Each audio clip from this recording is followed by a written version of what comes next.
You're welcome to the month of February. Join us for an informative and exciting episode of Beyond the Pole, broadcasting from SXR Studios in Achimota, Accra, Ghana. We shed light on issues that matter most and discover the stories that shape our communities. Here are the headlines. We spotlight a young industrious woman who is making significant changes to end menstrual poverty.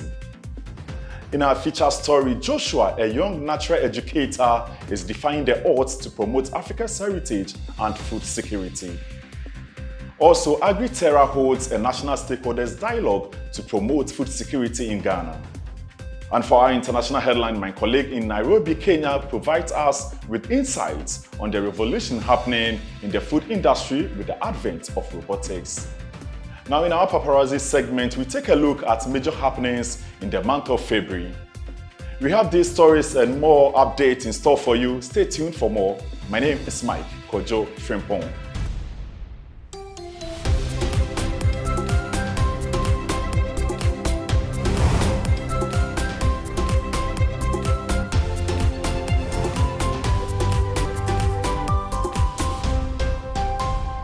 Welcome back to Beyond the Pole and Vice Versa Media, Ghana. Now we begin with AgriTerra. In the face of a looming global food crisis that threatens economies, cultures, and communities worldwide, Ghana stands at a pivotal moment in history. In view of these pressing challenges, AgriTerra, one of Ghana's leading voices in agriculture, hosted a public dialogue that seeks to provide active solutions on how Ghana can obliterate imported foods and attain food security. The National Stakeholders Dinner Dialogue on Food and Nutrition Security in Ghana, which was attended by key policymakers, scientists, farmers, and industry leaders, sparked great conversation under the timely and urgent theme, Optimizing Food Systems Transformation in Ghana, the role of indigenous foods in improving food and nutrition security in Ghana. Augustina Tete, the president of Achimanso Fine Flavor Cocoa Cooperative, sets the tone for the evening by highlighting the challenges farmers face in Ghana. How to get the lands. In Ghana, it isn't easy to buy land, farmlands, because they are family owned. And I, for instance, I inherited my lands from my late father. He didn't sell his lands, so I'm not going to sell my lands so that I can also transfer it to my children when I'm very, very old. So these are some of the problems that we, the producers, we have. And then we don't have good roads. Some of our farms are behind rivers and streams. When we were young, we could swim from one bank to the other. But these days, most of us are aged. And the youth do not want to go into farming because they think that the average farmer is very poor. But it isn't that. For instance, I take the farming as a business. And when you are doing business, you must be accountable to what you are doing.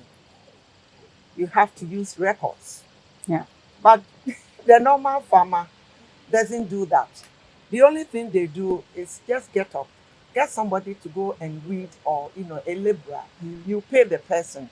They are forgetting that the money that they are paying at the end of the day should be taken out of the money that you receive for your product. So most farmers are always at a loss because of lack of accounting system.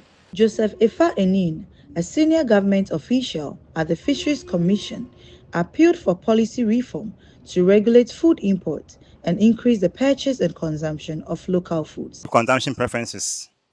Most of our Ghanaians or even the youth do not prefer what we produce in our country. So they have their own preference for the kind of food they want to eat.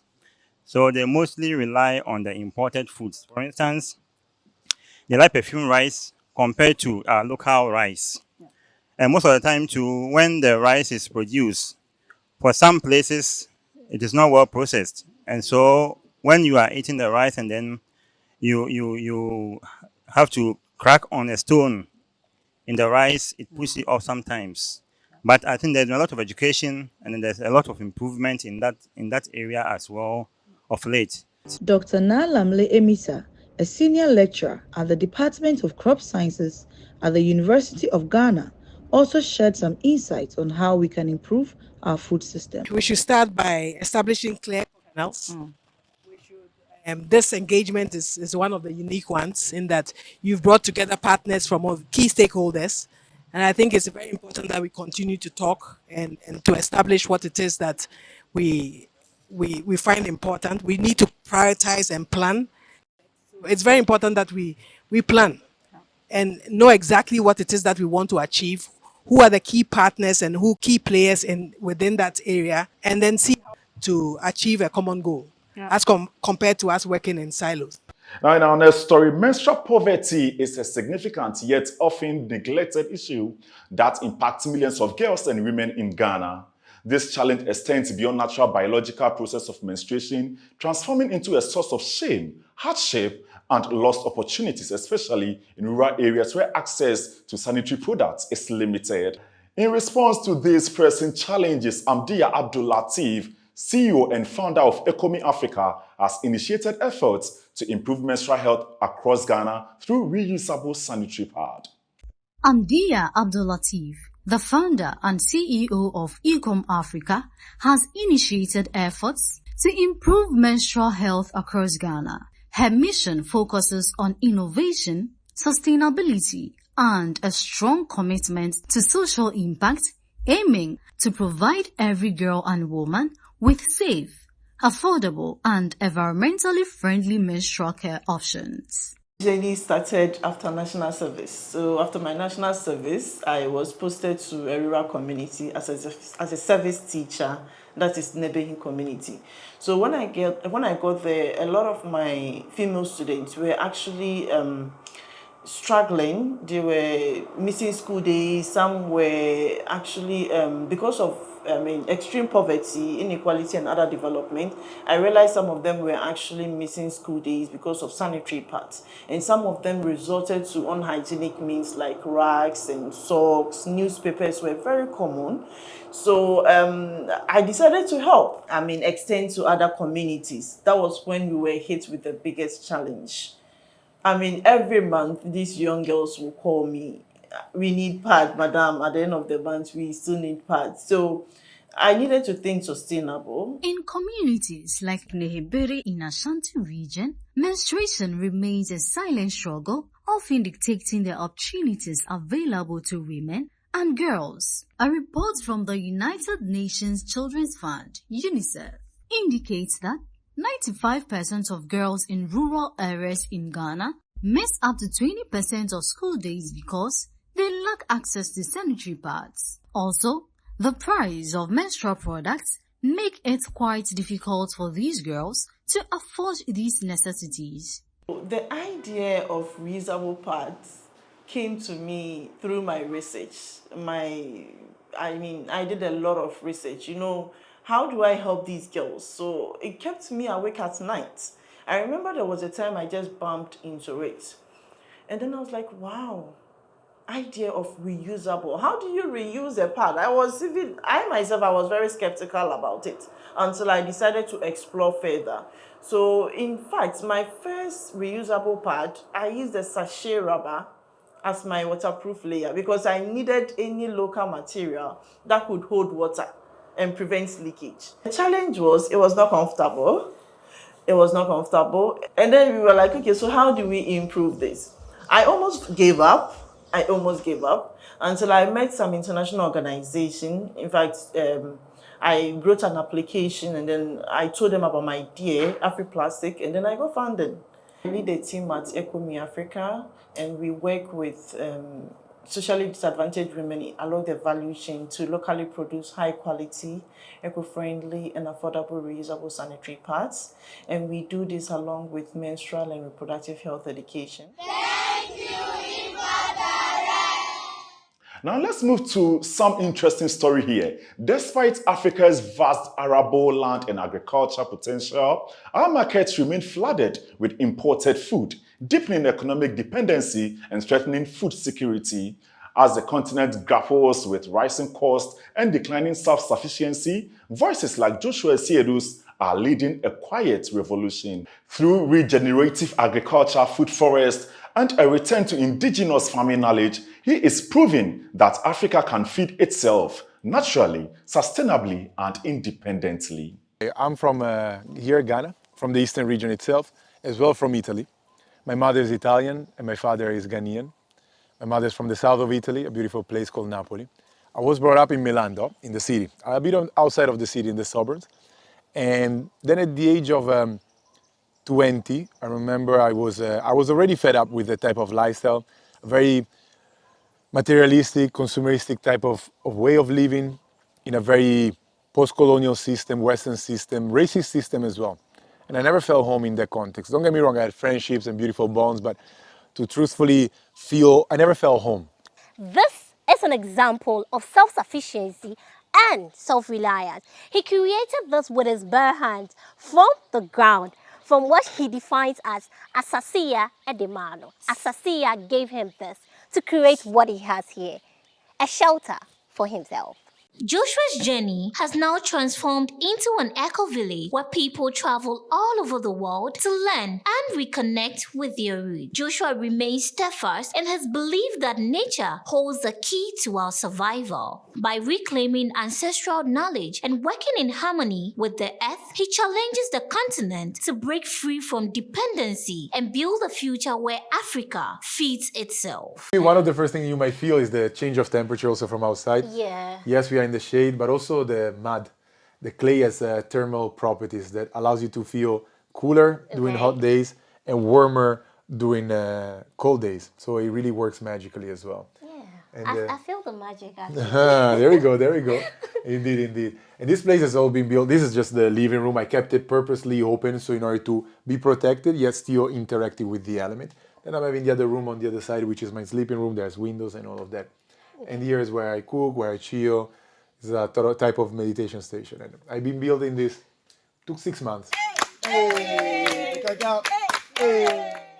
Well, so that's quite interesting from AJ, let me say, Nana Joaboni, providing us with that beautiful story with Joshua Asiedu. Now, let's move on.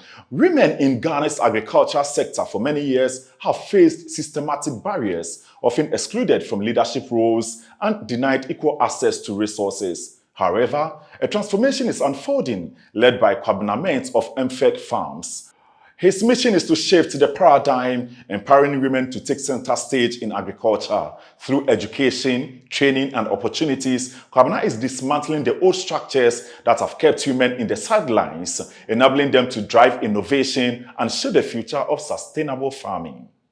Kwabena story hails from the very soil that shaped his grandparents and parents. Born into a lineage of farmers, he was raised among the rich soil that had sustained his family for generations. Yet, as a young man, he yearned for a life beyond the cocoa field, since his father and uncle insisted he pursued a career outside agriculture. I was looking at how I could use the agronomic knowledge that I've obtained to improve the life of the people for my community, especially my family and the other people that I know. We basically educate the farmers on how to do the work, how to spray, how to weed, how to prune. But somebody like my grandfather is very old, so he knows all the techniques about how to prune, but he can't do it. So I was looking at an approach that is somehow different from gathering farmers and teaching them this is how we weed, this is how we prune. But rather, I bring up the youth together, then I train them on how to do the work. So we bypass the farmer. We don't meet him in the house, but we go to his farm and deliver the services on that. So that was the main reason behind this whole thing you are saying. Kwabena now employs women, offering them training on compost processing and application in a bid to bridge the gender inequality in the agriculture sector. I have failed with a number of workers.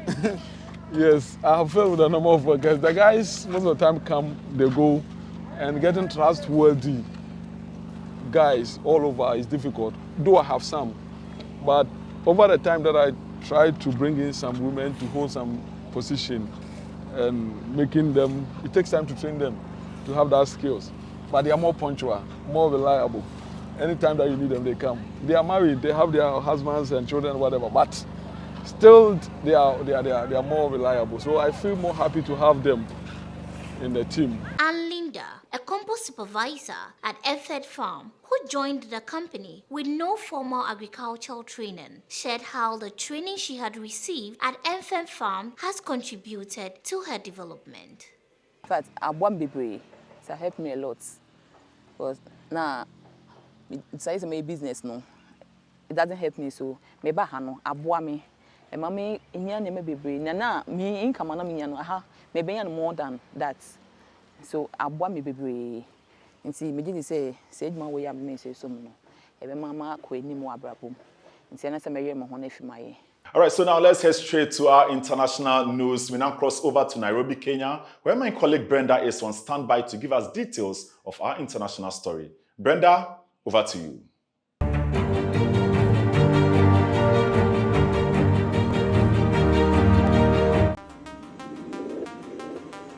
Restaurants are increasingly adopting to modern technology in various key ways to improve efficiency, enrich human experiences, and streamline operations. I'm in Robot Cafe, the most talked about restaurant in Nairobi right now. And it's not just a place to eat, it's an experience. From the name itself, it's impressive how they've blended cutting-edge technology with the warmth of human hospitality. My name is Brenda Nyambura. Please stick around to see what I mean.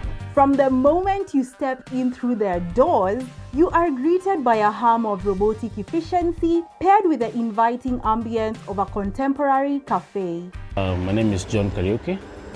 I'm the current restaurant manager for Robot Cafe, which is located at Oloitoktok Kileleshwa Lana Plaza. We've been open from 16th of June, approximately 7 months, whereby we run a unique cafe where we have incorporated robots in service. It's a concept that has been quite fascinating. People love them. People enjoy creating memories with us. And it's something that we plan on continue to practice and get better all day. Amazing. Thank you so much.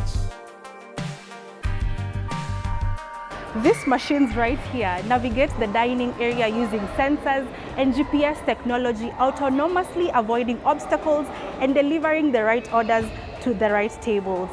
This is Claire, by the way, and how cool is this? It also reduces labor. Probably I've sent it to a table to deliver food. I don't have to follow it. I have to attend to another client. Yeah, it also helps clients in making memories. When their birthdays, the clients are able to share their memories with other people through recording.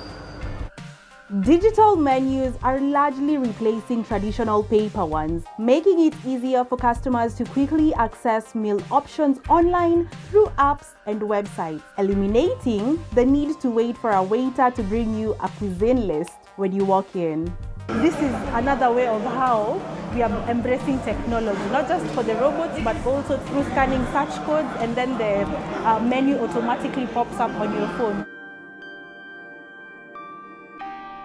We actually offer lectures, 45 minutes lectures to students who are doing robotics, to get them to understand how real-life robots look like, how it's mapped, how it operates, the kind of softwares and sensors that are incorporated into the same. And we do not actually even charge for those services. What we do is that whatever it is you will have when you are visiting our cafe, that is what you end up paying for. But the whole other experiences comes free of charge. And that is our way of giving back to the community. That means we are trying to support as many young people out there who are ready to learn and get to understand the new innovations that are actually happening in the country. We have to be creative enough to always come up with different things, because there is so much we can do. We are not limited. We might be so many in terms of numbers. We might be living in an era that is not going to be financially like supporting everybody. But then with all the challenges that are facing, you just need to come out and provide a solution. Technology is reshaping the restaurant industry in ways we never thought possible just a few years ago. While robots are still a relatively new addition to many restaurants, they are expected to become more prevalent as technology advances. Wow, that was quite an intriguing story on technology happening in Kenya. Well, Ghana should be emulating that very soon. Thank you so much, Brenda. Up next is our paparazzi segment. Nanajua is in Studio B. Nanajua, what do you have for us today?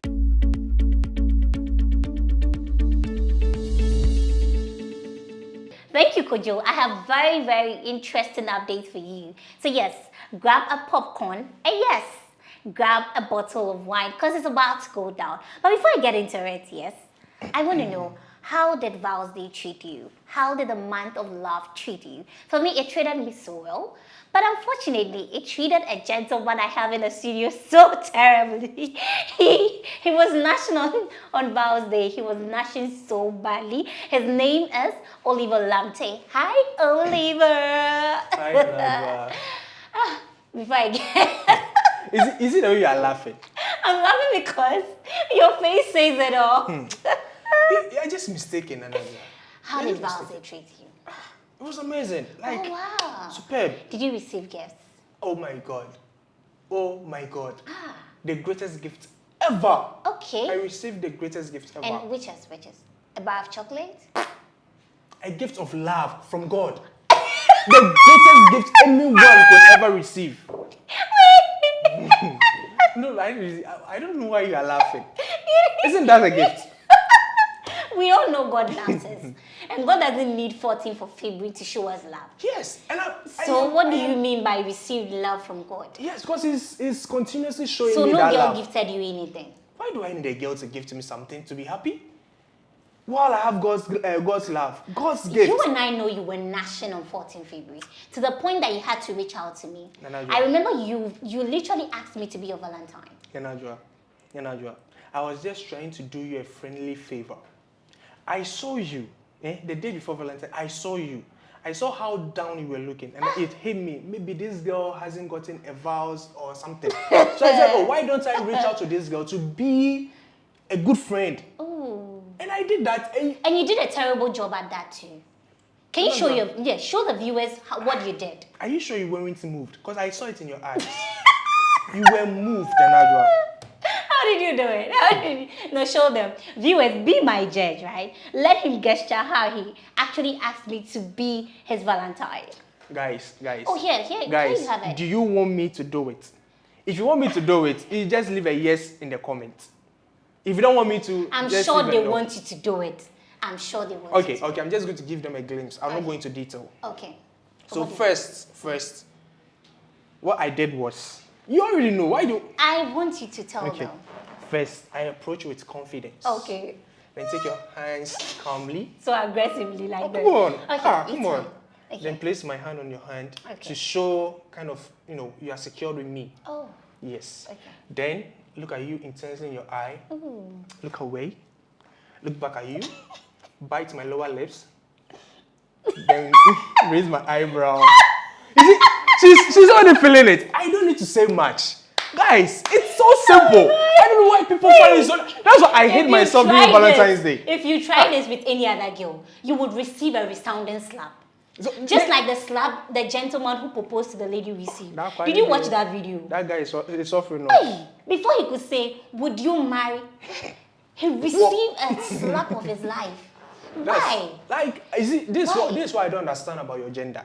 I don't know what you guys want from us. Like, do you guys want us to, I don't know, do you want us to lie down so that you step over us? Probably he said something wrong, He probably might have said something. Nanajua, who in his right sense will go down on one knee, bring out a box, like a ring box or whatever, at a public place? Why are you being emotional about crazy? it? I'm not being emotional. For a minute, I had to zoom in to be sure if it wasn't you. Because you were so single and you were gnashing. I wanted to be sure, is that not my boy? Is that not Oliver? So, but when I zoomed, I said, no, this physique doesn't depict it. Can never be me. It could have been you. Oh, it can never be me. It is possible. Oh, no. You were so desperate. Oh, no, it is possible. I have the love of God. Then we had our Spider-Man and Spider-Woman chopping love. That guy. You, Spider-Man, no one said to go and put on costume. If you want to put on the costume, now go and catch criminals during Valentine's Day. You were chopping love. What Atreus' mother was being attacked to take his J3 money to go and buy goods from the town. She has been attacked and the money was taken from her. You, Spider-Man, you're chopping love with Spider-Woman.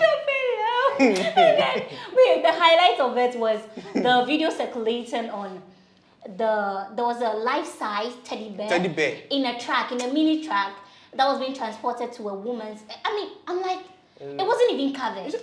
So by the time he gets there, won't it be dusty? Totally dirty. Hey! We need tutorials on love. Like his romance, they didn't read it from a book. I don't understand. I'm sure he got it from you. I don't think this kind of romantic Oh, I'm very certain. Please, we never forget about that unromantic guy. Oh. Let's talk about something better. It's possible. He got a tutorial from you. In his dreams. And also, we just released a new documentary on Joshua Isiedu. Make it a point to go watch that. It is on food security, how Africa, how Ghana, we can actually attain food security. Yeah. Go watch that documentary. It is a must watch. Up until solution next time, to we know food how we do it. Bye. That was quite interesting from Nana Joa and Oliver. Well, it was Val's Day, so the guys, I'm sure you were either accepted or neglected. All the same, happy Val's Day to all of you in the month of February. Thank you so much for watching. This is the end of this month's edition of Beyond the Pole, broadcast from SXR Studios in Achimota, Accra, Ghana. See you again in the month of March. By the way, do want to follow us on our social media handles, Facebook, Instagram, Twitter, let me say X, and on YouTube, it is Vice Versa Media Ghana. My name is Mike Kojo Frimpong.